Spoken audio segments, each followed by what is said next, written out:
Olá pessoal, tudo bem? Eu sou o Delson Gomes, sou doutor em comunicação e sou roteirista, diretor, editor e produtor. Eu tô aqui para conversar com vocês sobre um tema que eu acho fantástico e é uma mudança muito importante no modo como você visualiza os roteiros que você produz. Se você não produz roteiro, então já vai começar de uma outra forma a realizar seus roteiros. Eu considero que a gente entender esse conteúdo ajuda bastante a gente a mudar a mentalidade. Como um roteiro, ele é um produto sim vendável, um produto que é uma história, é um universo, é um mundo que você conta, e isso tem grande valor. A intenção desse conteúdo é a gente conversar aqui sobre a descrição de personagens, mas antes da gente entrar aí nesse contexto, nesse conteúdo, eu preciso que você entenda que um personagem ele pode ser feito apenas para uma história. Quer dizer, vou fazer um curta-metragem, vou fazer um longa-metragem, esse personagem ele nasce ali e morre ele mesmo. Não no modo físico de se dizer, mas no modo narrativo, né? Então aquele personagem ele vai ter um começo, meio e fim dentro daquela própria história e pronto. E eu vou trazer para vocês aqui 2 estudos de caso que, independente do gênero que você vai tratar, eles podem te acrescentar muito nesse modo de você realizar a tua escrita, realizar a criação dos seus personagens, que é um conceito que vem aí de um estudioso chamado Henry Jenkins. Ele publicou um livro, esse livro ele é muito estudado por diversos pesquisadores do cinema audiovisual do Brasil e de fora também. Mas basicamente esse livro ele vai trazer a ideia da cultura da convergência e da transmídia. O que é a cultura da convergência? Basicamente a tendência da comunicação de hoje é um produto ele não se encerrar em si apenas, né? Mas é como se diversas mídias, por exemplo, um curta-metragem, um longa-metragem, um game, eles vão se tornar aí coexistentes e participativos entre si. Eles tendem a contar partes de uma grande história e essa grande história ela tende a ser consumida e gerar participação maior do público. Então quer dizer, poxa, eu vou ler um quadrinho da DC ou da Marvel. Legal, aí eu participo, né? Eu tô lendo, eu tô comentando lá em outra mídia, tô comentando na internet, no canal da Marvel, por exemplo. E aí daqui a pouco lança um filme, aí eu vou lá também e consumo esse filme que vai ter uma ligação com esses quadrinhos. Aí o público ele vai tender a tentar juntar as peças, né? Então quer dizer, pô, isso aqui tem uma coerência, aqui não tem uma quebra. Aí eu lanço um seriado. Esse seriado vai despertar a atenção do público porque o teu universo criado não é mais apenas uma história de um curta, ele é algo que inspira, é algo maior. E se bem feito, as pessoas vão tender a não consumir apenas aquele filme, elas vão tender a fazer o consumo das suas mídias sociais, fazer um consumo de um seriado que você possa lançar, fazer o consumo de outros produtos, outras mídias, porque aí não é história que se encerra em si. A história acaba virando algo maior, algo que inspira, algo que o público, o espectador, vai tender a seguir, vai tender a buscar outros produtos. O que eu trago aqui é a ideia que o seu roteiro ele pode ser mais, ele pode ser maior. A história ela pode influenciar em diversos pontos, em diversos locais, em diversas mídias, aquele público que vai se afetar, que vai se inspirar com aquilo que você escreveu. E nessa cultura da convergência existe aí a narrativa transmídia, que é essa narrativa no qual as diferentes mídias se relacionam. Eu não estou falando em contar a mesma história que tem de repente num vídeo para a internet, em relação a um curta-metragem, em relação, sei lá, um videoclipe. Vamos pegar coisas bem diferentes. Não estou falando isso.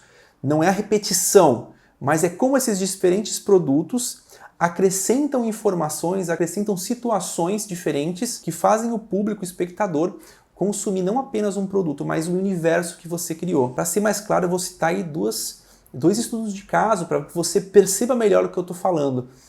O primeiro é a Marvel. Vamos pegar aí a Marvel como um dos nossos exemplos, tá? Eu não estou dizendo que é para você fazer filmes de herói, não. Eu estou pegando um estudo de caso, porque a gente tem muito gênero, e não daria tempo da gente tratar de todos os gêneros, né, e todas as peculiaridades. Então vamos pegar um estudo de caso, 2 estudos de caso, para a gente ter uma ideia melhor de como essa ideia realmente se materializa. Vamos pegar a Marvel, então. Lá em 2003, então ela lança aí um filme do Hulk, né? Fala aí do personagem Hulk. Lá em 2008, ela lança um filme do Hulk e também lança um filme do Homem de Ferro. Ao mesmo tempo, há quadrinhos sendo lançados nesse mesmo período. Lá em 2010 também ela lança um outro filme do Homem de Ferro. Aí lá em 2011 ela lança um filme do Thor e um filme do Capitão América. E continua lançando quadrinhos. Ela começa a apresentar esses personagens e desenvolvê-los e o público começa a consumir. Então eu gosto do Hulk, eu vou lá ver o Hulk. Eu gosto do Thor, do Homem de Ferro, eu vou ao cinema para assistir os filmes do Thor e do Homem de Ferro. E ao mesmo tempo também tem seriados acontecendo, outras peças, né? E lá em 2012, então tem um público que gosta do Homem de Ferro, tem um público que gosta do Thor, tem um público que gosta do Capitão América. Vai todo mundo pro cinema para assistir Avengers. Então essa bilheteria ela se multiplica, porque tá criado aí uma coisa maior do que um filme em si, mas um universo expandido. É uma outra ideia. Depois de 2012, essa história continua. Continuam quadrinhos, continuam filmes. Em filmes como Capitão América Guerra Civil, por exemplo, então tem lá o Homem de Ferro e tem o Capitão América e outros personagens juntos. Então essa interação, essa conversão dos personagens fazem parte aí dessa ideia que vem com a cultura da convergência.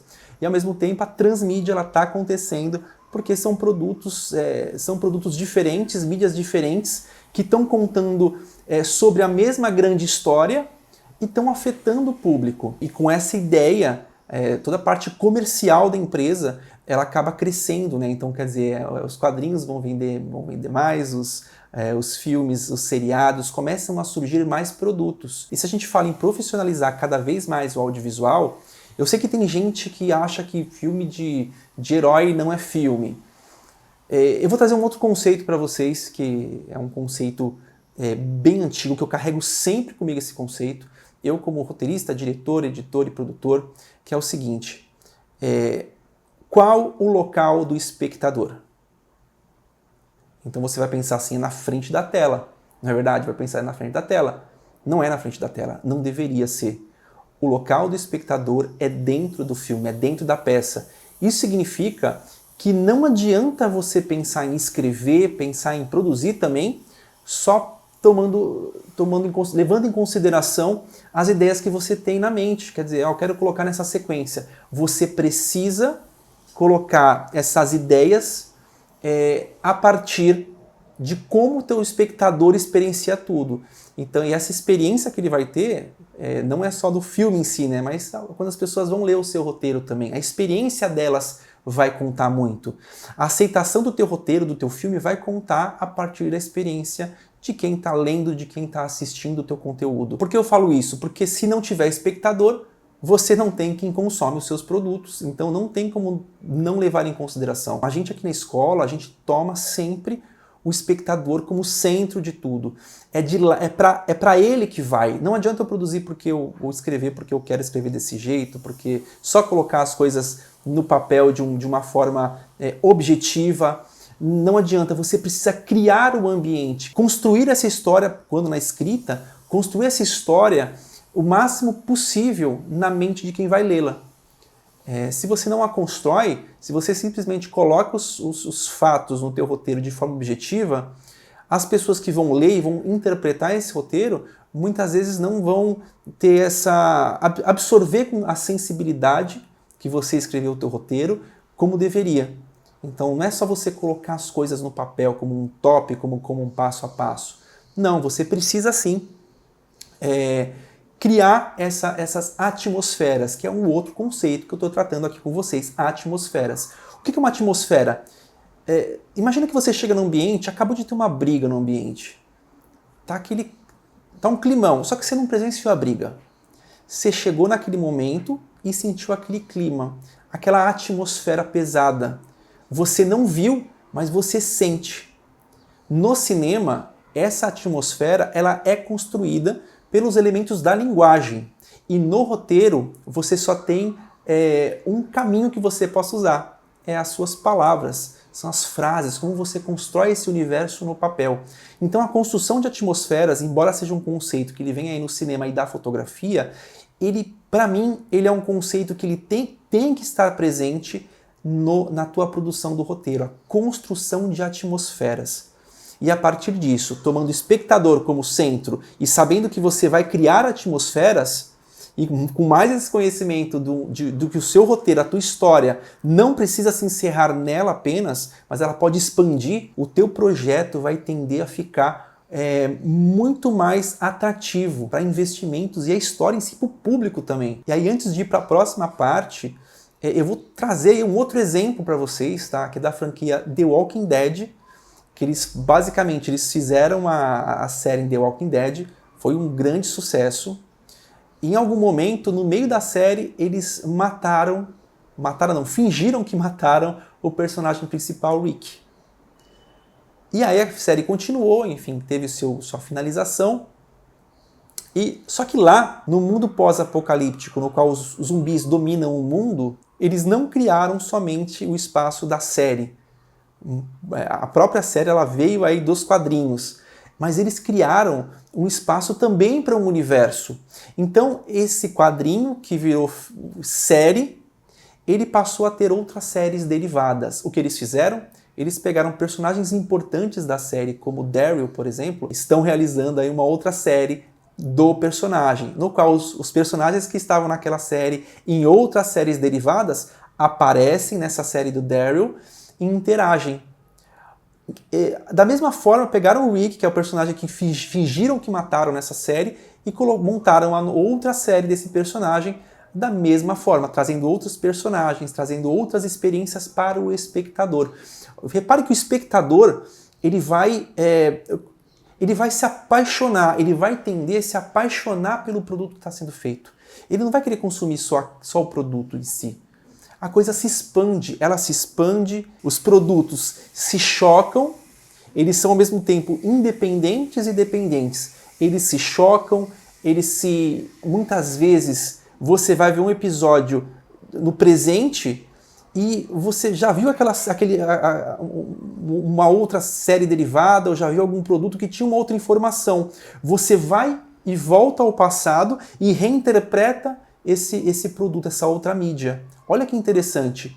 O próprio Henry Jenkins ele vai trazer esses conceitos também da cultura participativa, né? Como fã, ele vai tender a participar, ele vai tender a comentar, vai tender a estar com você, vivenciando não um produto em si, mas os outros produtos do teu universo criado. E aí você vai pensar assim, mas eu tenho que criar para um universo expandido? Não estou te dizendo isso.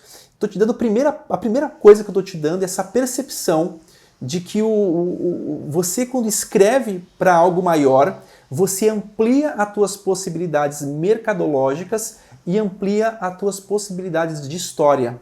Se você pensa dessa forma, você já vai também, de repente, pensar assim, esse personagem nessa história ele poderia morrer, mas será que eu não consigo explorar mais esse personagem de uma forma que eu não preciso encerrar a vida desse personagem nesse mundo? Eu posso fazer um final, de repente, duvidoso, que ele, aparentemente ele morra, mas não entregue. Isso vai criando possibilidades do teu produto ele ter uma vida maior. E quando esse produto ele tem uma vida maior, você ganha outras possibilidades. Você ganha outras possibilidades de roteiros de outros produtos, outras possibilidades de desenvolvimento desse teu negócio, que pode ser um roteiro. Você pega projetos como Harry Potter, por exemplo, é um projeto que, para quem é fã, é apaixonado, né?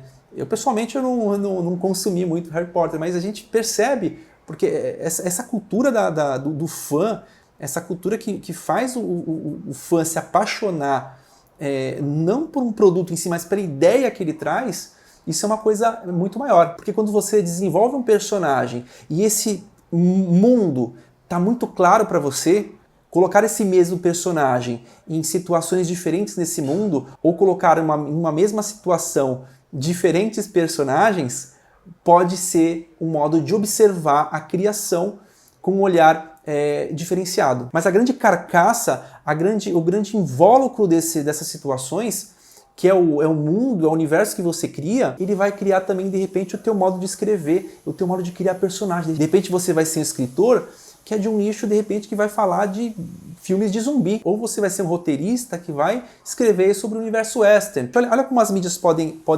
se ampliar para você. Você pode escrever, de repente, um roteiro, você pode escrever um livro, você pode escrever um audiobook, você pode fazer um videoclipe que tenha relação com a tua temática. A gama de possibilidades, quando você pensa na transmídia, ela acaba aumentando. E é como se você olhasse para esse personagem com uma paixão maior do que você já vai ter por esse personagem. Então ele ganha um outro status, né? Porque ele já não é mais uma ideia em um filme, ele é uma ideia que ela pode viver por diferentes produtos e por diferentes tempos. Então, assim, às vezes a gente, quando escreve, a gente se apaixona pelaquilo que a gente está escrevendo. Então, o que eu estou trazendo com esse conteúdo é que, olha, se apaixona mesmo. Pode ser que se apaixone mais ainda do que você imagina. E olha e veja se vale a pena, porque é uma escolha pessoal, né? O que você vai fazer com a tua escrita, a criatividade. O que a gente traz aqui são ferramentas e são modos de você observar o que você está fazendo, pensando no roteiro, né? Não apenas como um modo de botar para fora aquilo que você quer, mas é um modo de você criar um universo que seria, em relação ao mercado, algo que pode ser muito bem visto pelo mercado. Porque, de repente, uma produção que possa ter um filme, possa ter um seriado, possa ter games, possa ter quadrinhos, pode ser que a coisa realmente ela ande por um caminho maior do que você imagina. Aí você pensa assim, mas onde eu posso encontrar isso no Brasil? Eu vou dar um exemplo para você que eu não vou entregar a minha idade, mas vai dar para ter uma ideia já. Já aconteceu na novela. Nesse caso, o personagem vai para diferentes produtos mesmo, diferentes novelas. É o personagem Jamanta. Ele nasceu aí em 98, em Torre de Babel, e retorna aí em Belíssima. O personagem ele foi tão cativante que ele foi utilizado em mais de um produto. Não é uma sequência a novela, né? São novelas diferentes. Esse personagem aí, será que não faz parte do universo expandido do seu criador? Então perceba que a personalidade do Jamanta, na sua primeira novela, teve que continuar e ser colocada aí na sua segunda novela. A personalidade do Homem de Ferro, que começa a nascer lá nos quadrinhos, quando chega no cinema, e essa personalidade ela tem que ser colocada não apenas no filme solo, mas também no filme dos Vingadores. A personalidade do Rick, do Daryl, elas têm que sair do Walking Dead e junto com os personagens, com os atores, elas têm que ir para séries derivadas. Perceba que criar um personagem, então, é como se fosse alguém vivo mesmo, alguém com personalidade, com jeito, com trejeitos. E aí muitas vezes acontece que de repente aquele ator deixa de fazer um papel específico, né? Como Homem de Ferro mesmo, ele deixa de fazer um papel específico. Dá para criar um outro Homem de Ferro igual, como se não tivesse existido o original, digamos assim? Não. Pelo menos eu acho que não. Porque o personagem, quando no cinema, diferente nos quadrinhos, ele tem as características do ator, tem a participação do ator nessa mídia que é o cinema. Então não são só palavras, é alguém que está lá. Então muitas vezes esse alguém se torna eterno para um papel, então é melhor tirá-lo e criar um novo personagem para substituí-lo, enfim, ou criar uma outra narrativa. Da mesma forma, o Homem de Ferro é cativante e aparece, e pode aparecer também em flashbacks de outros filmes. E também, que é muito interessante, que eu não descarto a possibilidade de acontecer, é que a Marvel ela traz a ideia também do multiverso. Por exemplo, quando os 3 Homens-Aranhas estiveram juntos, né, no último filme dos Vingadores, eles eram de universos diferentes. Então, para explicar 3 atores diferentes, eles se reuniram porque o fã o fã ia vibrar com isso também. Então eles trouxeram os 3 Homens-Aranhas para interagirem juntos no filme. Então eles ganham ainda essa possibilidade de voltar ao passado. Tem essas possibilidades também. Então eu nunca descarto nada. E aí o fã ele vai ficar sempre atento, né, no que está acontecendo, no que é possível acontecer. O fato de terem 3 Homens-Aranhas juntos no mesmo produto, com certeza era algo que o roteirista, que a produção, que a Marvel observou como algo que ia encantar o espectador. E por isso foi colocado. Eu busco não separar a parte artística da parte comercial da escrita do roteiro, porque afinal de contas é um trabalho, é algo que é prazeroso de fazer e ao mesmo tempo ele rende a parte monetária, claro. Eu falo isso porque muitas vezes nós que somos artistas viemos aí de um local que muitas vezes a gente pensar que algo pode ser vendido, muitas vezes a gente nem pensa que pode ser vendido, a gente se sente até mal de cobrar por fazer arte, né, digamos assim. Mas não é assim, a ideia daqui, a ideia de uma escola é mostrar que, olha, que bom que você tem uma paixão pelo que você faz, assim como tem um médico que tem a paixão pelo que ele faz. Assim como o dentista tem a paixão pelo que ele faz, você também deve ter a paixão pelo que você faz E você também, assim como as outras áreas, deve observar como um mercado que você pode afetar positivamente. Voltando aqui para a ideia de escrever sobre um personagem, há um método que ele é onisciente, onipresente, quer dizer, somente ele para você descrever o teu personagem, não há. E quem fala que há, tá errado. Não há. A criatividade é um processo de idas e vindas, de idas e voltas. É um processo que você é variado. Cada um tem o seu processo. Embora na escola a gente coloque um processo, uma linha condutora, cada um tem o seu aprendizado, cada um tem o seu modo de acessar o seu melhor estado para a criatividade. Vou dar o meu exemplo. O que eu gosto de fazer? Eu gosto de ir para academia, e na academia boto um exercício, boto uma música, e lá eu fico pensando sobre personagens. Eu estou lá fazendo um exercício e estou criando tópicos da história. A primeira ideia que você traz, ela vai ser chamada aí de brainstorming, quer dizer, uma chuva de ideias. Naquele momento eu não estou preocupado em fazer a coisa perfeita. Eu estou preocupado em criar situações, tópicos, ideias, premissas que vão ser interessantes para o meu filme, ou que vão ser interessantes para o meu seriado. A partir disso eu pego o material e depois em casa eu vou pegar com calma e vou começar a desmembrar esse material. Aí eu vou criar, vou fazer as criações, vou criar o personagem. Então, às vezes, o personagem está sendo criado em paralelo com a história. Às vezes eu desenvolvo mais o personagem lá para o meio da história, às vezes eu desenvolvo o personagem lá muito bem feito, lá para o fim da história. Às vezes não, às vezes é bem no começo mesmo. Então depende. Eu me permito fazer esse tipo de escrita porque muitas vezes não é o personagem que vem primeiro, é a ideia da história, é a ideia do que o público vai vivenciar, a ideia do que o público vai sentir ao ver aquela sequência de ações, aquela sequência de cenas. Então assim, embora na escola a gente tenha aí um passo a passo, em algum momento você precisa ter a liberdade de recolocar as coisas para você dar mais certo. Por que eu falo isso? Para mim dá muito certo fazer na academia, né? O esboço inicial. Para você, de repente, você nem gosta de academia. Como é que eu vou falar para você seguir a mesma coisa que eu faço? Às vezes a pessoa tem ideia tomando um café sozinha. Às vezes a pessoa tem ideia, de repente, vendo TV em casa. Ou antes de dormir. Se eu pegar e falo para a pessoa para seguir isso rigorosamente, eu estou cortando a potencialidade dela em escrever, em criar. Eu não quero cortar a potencialidade dela em escrever e criar. Eu quero somar o conhecimento que a gente tem com a potencialidade dela que já existe aí no processo dela, que muitas vezes já é natural. De onde muitas vezes eu pego o personagem? Eu vou pegar personagem de pessoas que eu convivo. Então tem aquela pessoa que é um pouco mais séria, alguma pessoa que é um pouco mais retraída. Você vai entender esses perfis. E aí você começa muitas vezes a misturar. Existe um conceito que é o seguinte: vivemos num pós-moderno. Alguns vão falar hipermoderno, vamos trazer como pós-moderno. É um conceito trabalhado aí também pela Linda Hutton. O que ela fala? Pós-moderno. A gente evoluiu tanto na nossa comunicação que hoje as coisas se hibridizam, elas se misturam. Então, a mistura das ideias, você tem alguns canais, por exemplo, que tem a ideia de músicas atuais, olha a mistura, músicas atuais, com uma vestimenta e um modo de cantar e de tocar antigos. E isso gera um produto que é um canal do YouTube, por exemplo, que traz essa ideia. Então, é a mistura das coisas.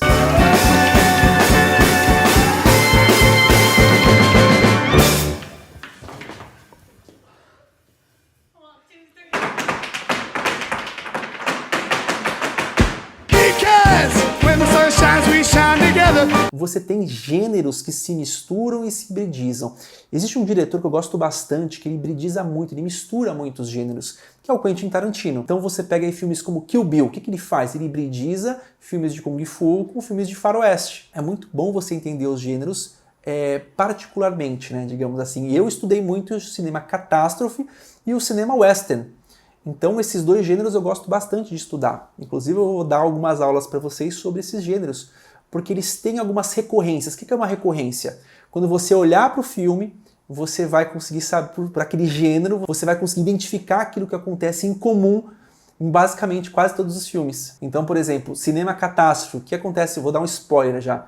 O que acontece de comum no cinema catástrofe? Basicamente sempre tem um discurso do presidente no roteiro.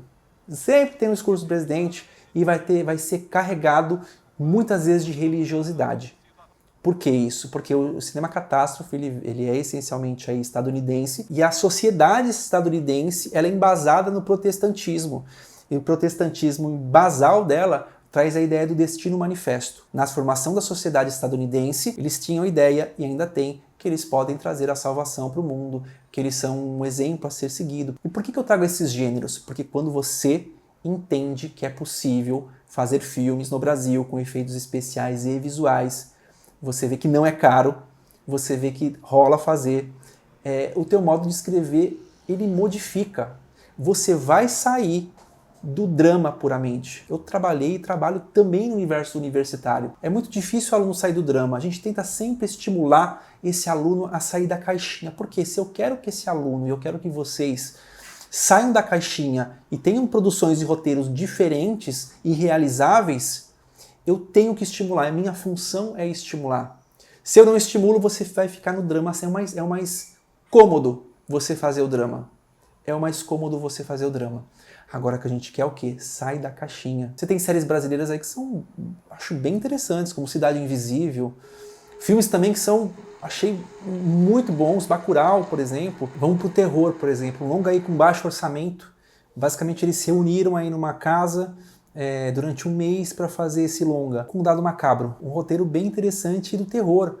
O que mais me fascina é quando o produtor, quando o roteirista, ele busca outros caminhos que não apenas o drama. Como você quer se destacar muitas vezes produzindo o mais do mesmo. Não que você não possa fazer drama, que não existam aí dramas que são diferentes e são muito bons, existem. Mas ampliar os horizontes, ele pode te ajudar muito a você fazer bons roteiros e roteiros diferentes, roteiros com possibilidades diferentes, roteiros com entregas diferentes. Eu vou parar o tempo um pouco e vou mostrar o processo que acontece de uma forma inconsciente para você criar as suas histórias e os seus personagens. Então você, de repente, vai fazer um personagem que é um garçom. Vamos também brincar com a hibridização aqui no próprio personagem. Aí você, de repente, visitou restaurantes diferentes e tem uma amostragem do que são os garçons. Então tem aquele garçom que é o mais tranquilo, tem um garçom que é mais retraído, tem um garçom que é um pouco mais mal educado, tem um garçom que é um porcalhão, de repente, tem um garçom que é mais feliz, é mais alegre. Você vai aprender, o teu cérebro, a tua mente vai aprender com essas amostragens de garçom que você já viu na vida real e também no cinema, para ser a base para você montar aquilo, o teu diferencial, digamos assim, dos garçons. Porque diferencial você tem essa base, você pode seguir um desses personagens e você pode começar a brincar e misturar. Então você pode criar um garçom que de repente era um palhaço mágico falido.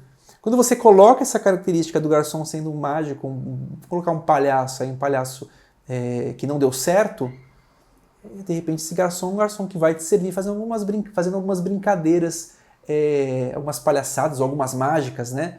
Então, olha só, trazer a ideia do garçom, que são comuns, com uma história de vida anterior, ele não precisaria nem falar que é um palhaço que não deu certo.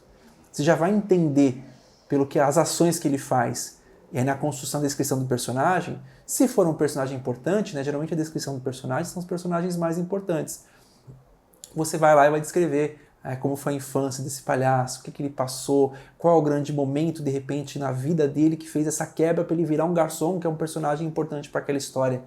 Qual foi a infância dele, o que ele vivenciou. Às vezes vai dar 2, 3, 4, 5, 6, 10 páginas de descrição do personagem. Depende do quão importante esse personagem é, do quanto você tem para colocar na história, do quanto ele vai interagir com os personagens diferentes daquela história. E também, quando você escreve para um universo expandido, essas relações também, elas começam a ser mais profundas e diferentes.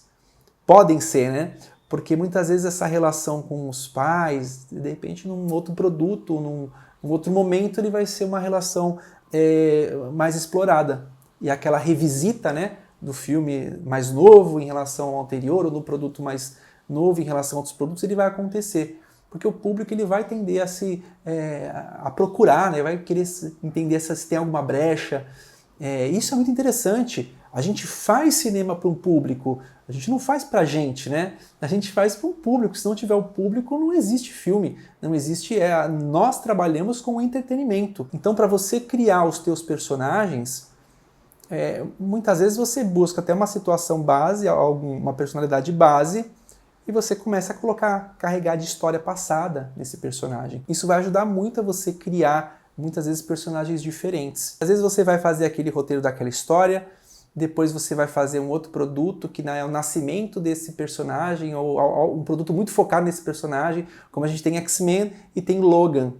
Então, olha só, a partir de uma ideia maior, do universo maior, esse personagem ele é deslocado e tem sua história própria, somente porque o público quer ver, somente porque o público se afetou com esse personagem. Então, a partir daí que a gente tem as nossas histórias crescendo e esse universo sendo expandido. Então, olha quanta coisa a gente falou em relação à nossa criação e descrição do personagem. E, novamente, não adianta colocar uma regra base que você tem que seguir isso, você não mexe uma vez e nunca mais volta. Muitas vezes você vai ter que voltar, muitas vezes teu roteiro vai para uma equipe, vai ser comprado de repente para um local que vai fazer essa produção, eles vão mexer no roteiro, eles vão conversar com você, vai ter uma via de mão dupla, não é uma coisa que se encerra, uma coisa fechada, uma coisa que aconteceu lá e lá se encerra.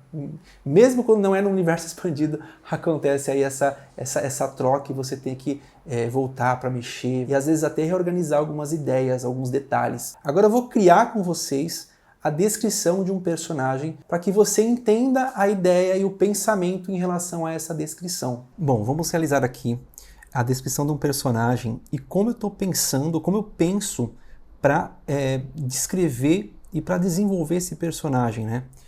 É importante entender que esse processo, ele não é um processo que se encerra somente nesse momento que eu estou escrevendo essa descrição, tá? Muitas vezes eu preciso escrever o roteiro, retornar e fazer modificações. Não é uma descrição aí que vou fazer agora e nunca mais vou tocar nela, não. Provavelmente eu vou voltar algumas outras vezes nela. Mas para que você acompanhe esse pensamento em relação à descrição do personagem, eu vou começar aqui com um personagem da minha história, fantasy western, que é basicamente uma fantasia, né? Uma mistura aí de fantasia com western. Para mim, acho que eu já comentei isso, mas para mim não dá para fazer um western no Brasil, porque vai ser facilmente aí confundido com filmes do sertão, muito provavelmente. Mas você consegue fazer isso quando você coloca essa iconografia western do faroeste dentro de uma fantasia. E aí, para mim, ao meu ver, tá, ela se torna viável e se torna interessante. Então esse personagem Santi, ele tem... De onde eu busquei esse nome, tá? Eu conheço um amigo que se chama Santiago. Até onde eu saiba, ele não fala o espanhol, tá? Que é a língua falada na Argentina. Ele fala o português, né? Até onde eu conheço, mas ele me trouxe de uma forma que eu ainda não sei explicar, uma referência para guiar esse personagem, pelo menos com um nome inicialmente, tá? Então o nome dele é Santiago Castelo, tá? Então eu não vou aprofundar nesse momento os estudos diante do nome, tá? Eu preciso apenas, nesse momento, descrever esse personagem o máximo possível, a história dele, né? O passado dele. Então é Santiago Castelo, só que ele é chamado de Santi, porque é assim que a gente chama esse meu amigo, o Santi. A gente sabe que é Santiago. Santi, peguei uma referência do nome. Não refleti ainda sobre o porquê do nome, se vai ser esse nome também não está fixado, mas eu parto desse princípio, tá? Para realizar essa descrição do personagem inicialmente. Por que eu falo isso? Porque muitas vezes esse processo é livre, de repente você vai chegar com o nome já pronto, você de repente não escreve nome nenhum, pode acontecer, só no final do processo você vai colocar o nome. No meu caso, eu estou seguindo esse processo para esse trabalho específico, para esse texto. Então, Santiago Castelo, chamado de Santi, ele tem uma característica muito importante, porque para esse filme específico, ele precisa ter o tamanho do corpo, ou ele tem que ser muito magro ou muito pequeno, tá? Porque a grande temática e raiz desse trabalho é o bullying. Então, ele precisa ser alguém que tem um porte físico ou muito magro ou muito pequeno. Até por algumas ideias que eu tenho em relação às cenas do roteiro, tá? Então aqui, Santiago Castelos, chamado Santi. Eu vou colocar inicialmente que ele tem aí o nanismo, tá? Inicialmente. Porque é a primeira ideia que vem na minha cabeça, na verdade, é um ator que tem o nanismo para fazer esse papel, tá? Porque eu sei que muitos aí, tanto os mais magros, muito magros, né, quanto as pessoas que têm o nanismo, muitas vezes sofrem com bullying. Então eu quero trazer isso para uma realidade, tá? Uma realidade assim de uma coerência, né? Então Santiago Castelos, chamado Santi, é um homem de aproximadamente não vou falar certinho, de 34 anos,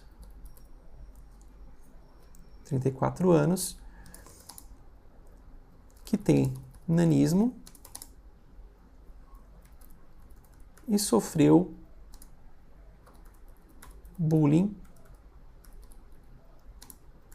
em sua infância. Tá, coloquei uma característica aí primordial dele para até ter uma ligação aí com a história, tá? Aqui eu vou descrever um pouco mais como eram esses bullyings, tá?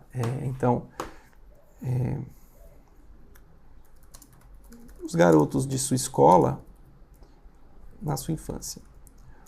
Os garotos da sua escola zombavam de Santi constantemente. Ele nunca foi uma criança explosiva.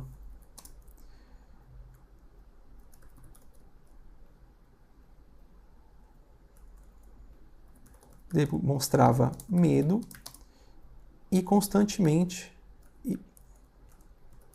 era quieto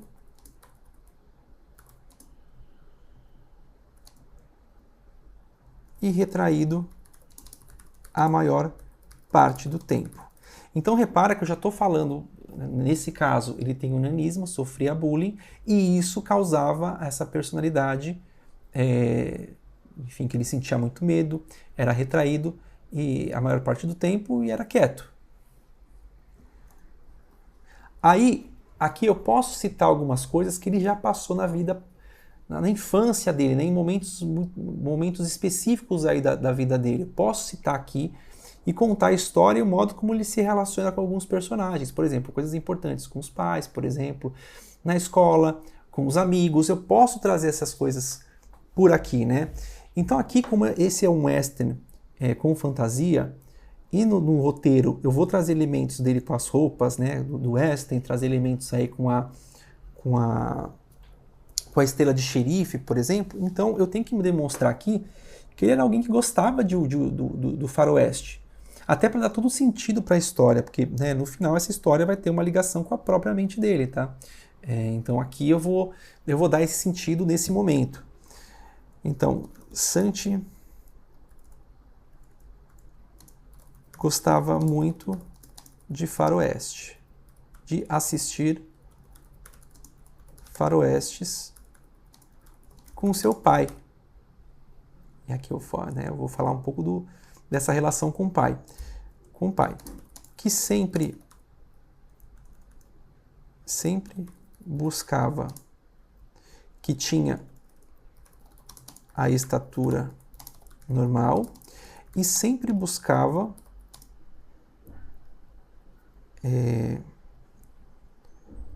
estimular a coragem para enfrentar o bullying. Não uma coragem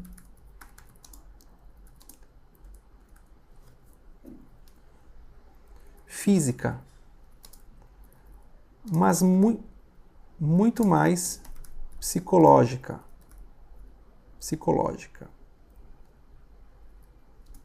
Ele buscava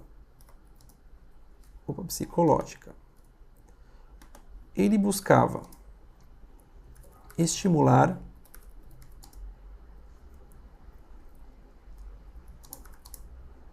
o que seu filho tinha de melhor, que é a inteligência, assim como a coragem e a inteligência emocional para lidar com o bullying. Seu pai era um mentor.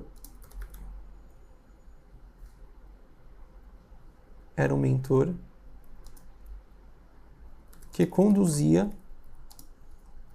carinhosamente seu filho em cada etapa da sua vida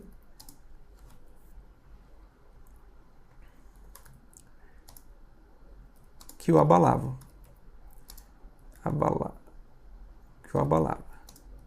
Sempre com palavras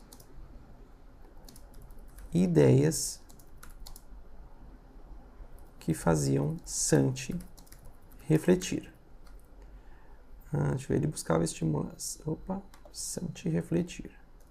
Então eu quero dizer aqui que o pai é um mentor dele mesmo, né?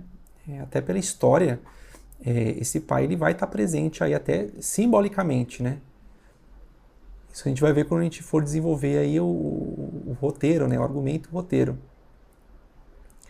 Que é a inteligência, vírgula.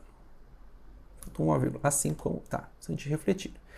Então, assim, eu estou escrevendo com vocês agora, mas pode ser que tenha alguns erros aqui de português, né? Depois a gente passa por uma revisão. É importante que a gente vá fazendo e não se prenda tanto assim, né, às revisões de português, para que as ideias fluam, as ideias saiam. Tá? Pelo menos eu faço assim. Aqui, então, eu já coloquei uma ligação com o pai, né, que ele tem aqui essa ligação com o pai, que é uma ligação importante para a história. Demonstro quem ele é, até a idade, né? Eu poderia citar algumas características físicas, como eu citei aqui, uma característica física importante para essa história. Se de repente o menino tivesse que ser loiro, tem que colocar essa informação aqui, porque é importante na descrição do personagem, se for importante para a narrativa. Tá? Então aqui, sempre com palavras e ideias que faziam Santi refletir. Aqui eu posso citar algumas coisas que são igualmente importantes. Por exemplo, sua relação com a mãe. Santi perdeu sua mãe muito cedo. Muito cedo. Quando tinha 2 anos. Não tem 2 anos. Anos. Não tem recordações claras dela. Não tem recordações dela. Assim como seu pai pouco fala sobre a mesma.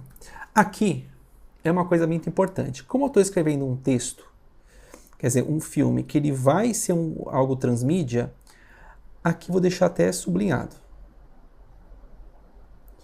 Porque isso aqui pode ser um ponto a ser explorado ou nesse ou em outros filmes. Vou deixar até em negrito. Essa relação com a mãe. Eu sei o que vai acontecer com ele, com o Santi, com o desenvolvimento aí quando virar uma série. Eu sei o que vai acontecer para mim, por enquanto. Claro que posso modificar. E essa informação aqui pode ser muito importante eu deixar meio que aberta, né? Poderia definir um pouco mais? Poderia, mas aqui, cara, isso abre uma possibilidade de trabalhar em algum momento com flashbacks. Não vou trabalhar nesse filme em relações. Tá? Talvez quando a gente escrever, transportar aqui para uma série ou transportar para um longa, muito mais para uma série, tá? Que eu acho mais importante. Aí sim, essa relação pode entrar. tá? De repente a mãe dele pode ser uma personagem importante, algo pode ter acontecido lá atrás, não vou definir agora, tá? Mas eu sei que aqui é um ponto, ele me dá essa abertura. Aqui, continuando.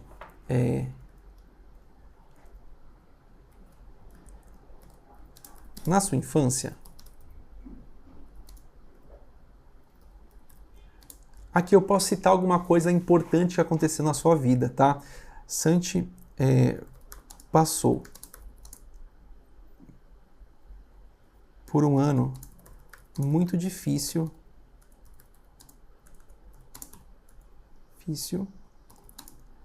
na quinta série.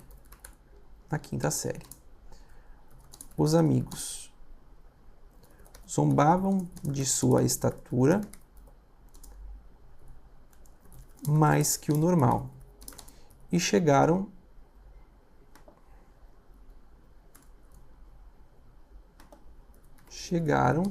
a agredi-lo fisicamente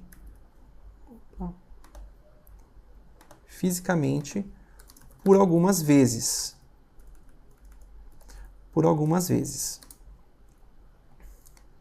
Ele nunca reagiu.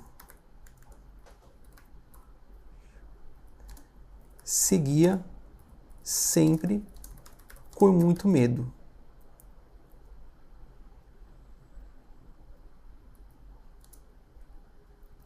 Não chorava na frente dos outros, mas de vez em quando, mas às vezes, seu pai presenciava esses momentos. Sua escola era pública. Os professores fingiam não ver as agressões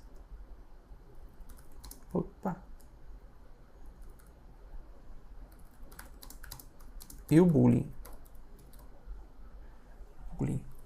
Ao mesmo tempo que tinham pena de Santi, não queriam se envolver com o assunto.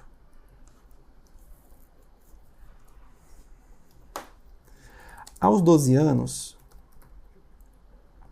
aqui eu posso citar coisas, eu posso colocar coisas que aconteceram na sua vida. Eu quero deixar o personagem mais pesado. Mesmo que depois eu vá tirar alguma coisa, mas aqui eu já começo a indicar alguns caminhos interessantes. Aos 12 anos, passou por uma crise financeira com seu pai, que nunca o abandonou, e passou por muita coisa. Seu pai, com seu exemplo, nunca desistiu e sempre buscava enfrentar a vida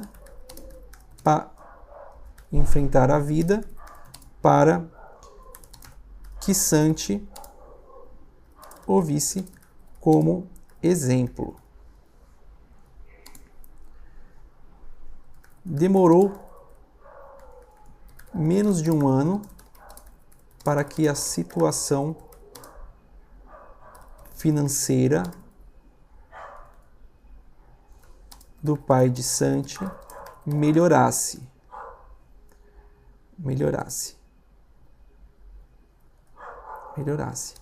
Aos poucos, Santi entendia o valor da coragem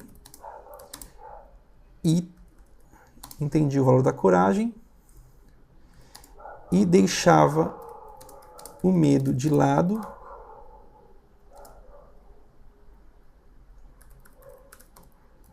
paulatinamente.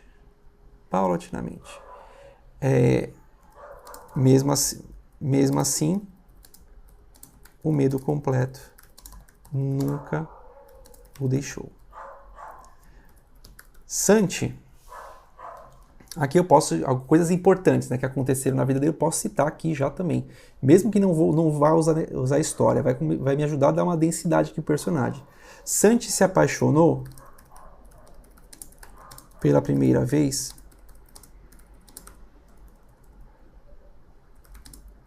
aos 13 anos por uma menina de estatura normal que acabou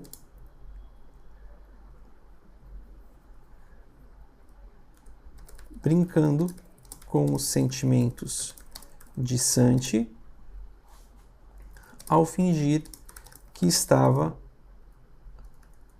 gostando dele para tirar para humilhá-lo diante dos amigos. Ela não fazia de propósito. Era influenciada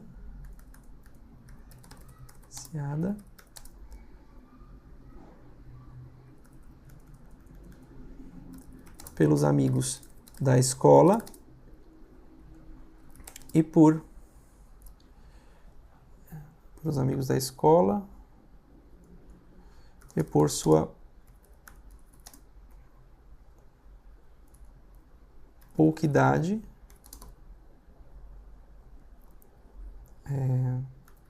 não tinha consciência do que era errado. Tinha consciência do que era errado.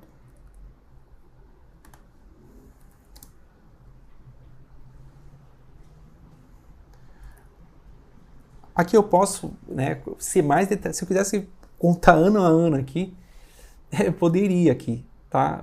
Eu nunca fiz isso. Mais essa descrição, quanto mais detalhes você colocar, mais riqueza você bota no personagem, mas também ao mesmo tempo você vai estar fechando cada vez mais a história, tá? Ainda mais se você vai fazer um roteiro que vai ser um roteiro transmídia aí, tá? Então aqui, mas mesmo assim, eu vou deixando dessa forma. Lá na frente, se eu precisar alterar, eu volto para alterar. Se a história pedir que altere, eu volto. Se não for nesse produto em outro, eu ainda posso voltar ainda para fazer alterações, caso não vá influenciar na história, tá? Mas aqui então eu vou fazer alguns saltos maiores, tá bom? Mas você poderia aí fazer saltos menores. É assim como eu faço, tá? Era influenciado pelos amigos da escola e por sua pouca idade, não tinha consciência do que era errado. Aos 20 anos, eles se reaproximam, eles se aproximam, né? Aproximam, e ela se vê apaixonada por Santi. Mas, por medo e vergonha infundada, vou colocar entre parênteses, infundada, ela se afasta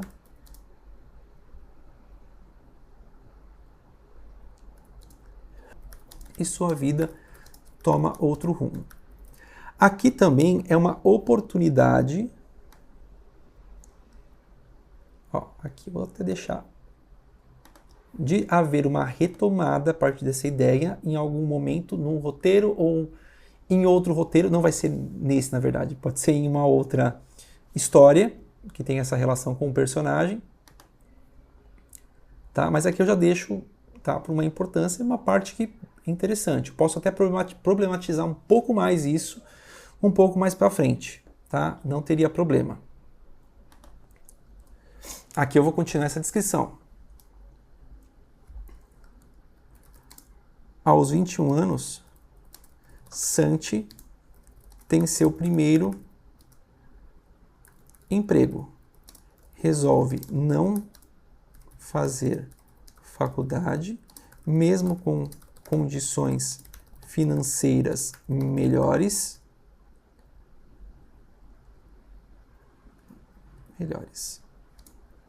Santi trabalha. Aqui eu posso citar algo que enfim, pode ser algo interessante. Ele vai trabalhar com alguma coisa ligada à química, tá? Não vou contar aqui, mas lá na frente, não nesse roteiro, ele vai ter uma ligação com essa parte química, tá? Então, Santi trabalha em um laboratório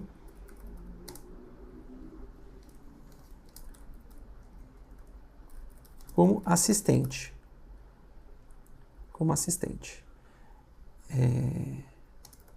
Realizando trabalhos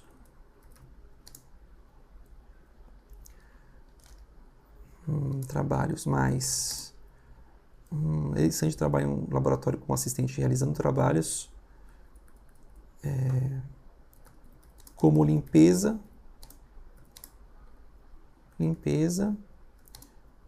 e segurança. Não, segurança como limpeza. Ponto. Nessa época,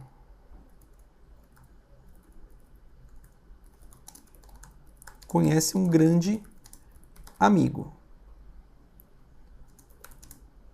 que ensinava sobre a química dos elementos no laboratório. O amigo o respeitava muito e tiveram uma verdadeira amizade. Em algum momento, esse amigo some e ninguém sabe o que aconteceu. Aqui também, ó, é um fato importante. Isso aqui pode ser utilizado em outros produtos que possam derivar. Em algum momento esse amigo some e ninguém sabe o que aconteceu. Santi, por um mês, realiza seus trabalhos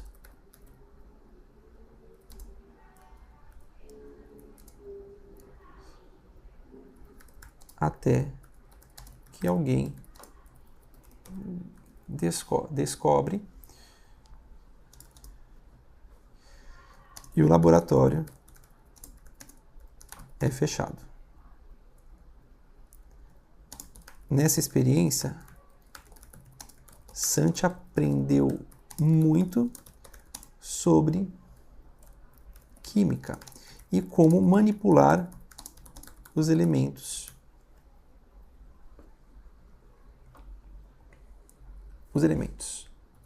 Ponto.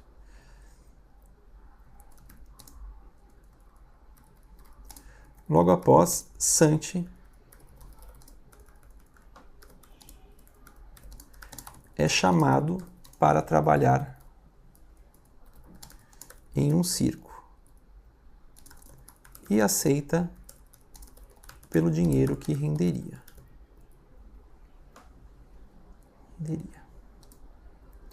Santi passa um ano no circo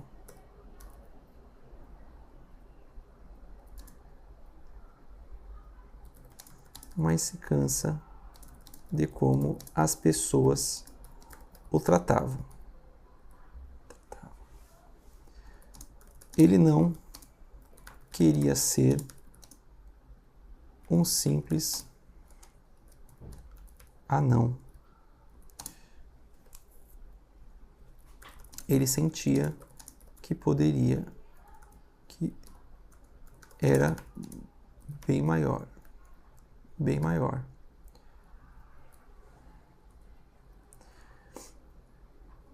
A gente vai falar, o Santi tem aqui seus 34 anos, aqui ele está com 21. Eu posso ainda continuar com pequenos saltos, contando mais da sua história. Vou fazer mais um pequeno salto. Ele já teve aqui seu primeiro emprego, seu primeiro amor, sua relação com os pais. Aqui eu posso colocar ele numa depressão. Ele passa por uma depressão. Santi passa por uma depressão profunda dos seus 24 anos até 29 anos, adquirindo o hábito da bebida alcoólica.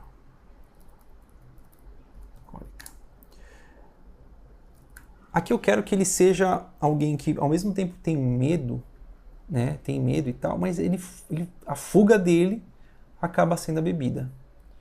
Então, eu não sei bem ainda se ele vai virar um viciado ou se é algo que é controlável, mas ele faz porque dá um bem-estar para ele, mesmo que momentâneo, mas ele conseguiria parar a qualquer momento, tá? Ele tem essa ligação com a química também. Então, eu vou trazer aqui para que ele, adquirindo o hábito da bebida alcoólica, ele acaba produzindo sua própria bebida e vende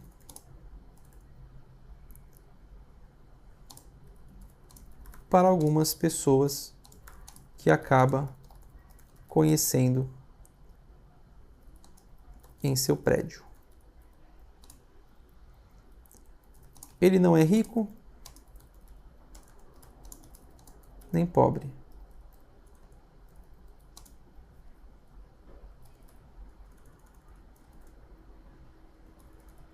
Nem pobre. Seu pai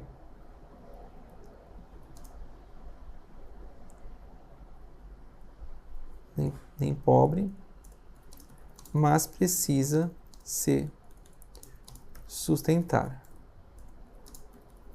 pois seu pai havia morrido aos seus 23 anos. Podia até colocar antes isso, tá? Mas vou colocar por aqui mesmo. Seus 23 anos. Ele se vê sozinho, tendo que sustentar a si mesmo.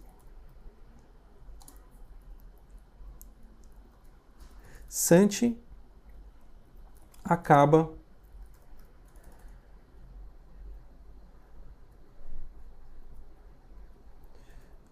assim mesmo, tá? Ele se vê sozinho, tendo que sustentar a si mesmo. Sai poucas vezes de casa e acaba desenvolvendo uma certa fobia social. Também. Ele frequenta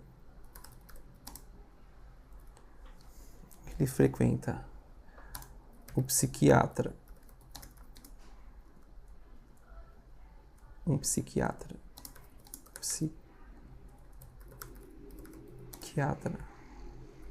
Do serviço público de saúde. Ele frequenta um psiquiatra do sistema público de saúde, mas esse psiquiatra só passa o enche de remédios. Ele costuma tomar os remédios com a bebida para ficar chapado.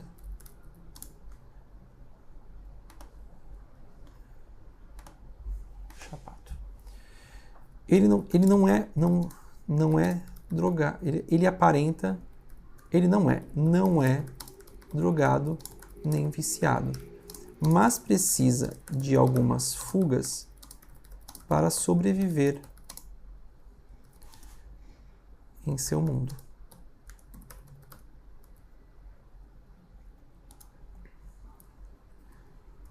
Santi sente que seus sonhos todos estão adormecidos e vive um dia após o outro sem muita esperança. Porém, ainda assim, continua caminhando. Tá, vou usar aqui. Eu usei aqui, né, o Google Docs para realizar essa descrição do Santi. Opa! Descrição do Santi. Eu vou nomear aqui, ó, descrição do personagem Santi. Então aqui eu uso esse ponto para me dar já também alguns insights, pelo menos momentâneos, de coisas que podem ser exploradas lá na frente. Então essa descrição, ela traz esse passado do Santi, sua relação com os pais, que é uma relação importante para qualquer ser humano, sua relação de trabalho, que é uma relação importante para qualquer ser humano, seu primeiro amor. Poderia ter alguém mais importante? Posso citar também? Posso. Mas aqui eu fui até os 29 anos. Até vou acrescentar aqui aos 34 anos, sai poucas vezes de casa, e acaba desenvolvendo uma certa fobia social também. Social. Desenvolve, né? Vamos colocar aqui, desenvolve. Mas aqui então, eu tenho o meu primeiro personagem, que é o principal, já com alguns tons. Você vê assim, a vida dele não foi uma vida bela. Não foi. Eu preciso machucar esse personagem logo na descrição, porque isso vai me dar base para ter outros insights lá na frente, tá? E no decorrer de montar essa história. Então aqui eu já estabeleço que ele gostava de assistir filmes western com o pai, e essa relação com coisas importantes na vida de qualquer pessoa, na verdade. E aqui eu castigo um pouco essas relações para já mostrar um personagem que ele não viveu o universo de flores, né? Então aqui ele está bem castigado já. Então nossa primeira descrição do personagem, tá? Procurei deixar aqui o que eu estou pensando, né? Enfim, depois eu vou corrigir essa parte se teve algum erro ou não. Já deixo em negrito coisas que são importantes para mim. E essa é a nossa descrição do personagem. Quando a gente faz um projeto artístico, né, para mandar para um edital, por exemplo, né, ou para registrar, é importante vir também essa descrição dos personagens junto, tá? E é importante que ela tenha uma certa coerência. Mesmo que depois você precise alterar uma coisa ou outra, é importante você ter montadas de uma forma coerente, de uma forma que tem uma coerência com a história que você vai realizar. Essa descrição pode ser apresentada aí pro ator que vai fazer o papel do personagem, tá? Mas isso é com a direção depois. A direção mesmo já vai ter informações bem interessantes sobre o papel do Santi, tá? E isso é bem interessante. Bom, pessoal, finalizando aqui a nossa descrição do personagem, essa descrição ela não é onipresente, onisciente. Conforme eu desenvolvo aí o roteiro do filme, eu vou retornar a ela algumas vezes, porque as ideias elas não surgem em caixinhas fechadas, elas se complementam, acontece, ela flui. Ela não é uma caixa fechada. O modo de que você pensa não é uma caixa fechada também.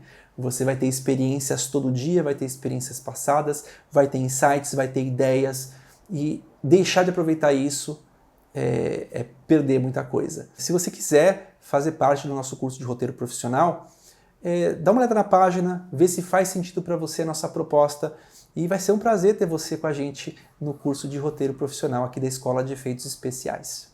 Até mais.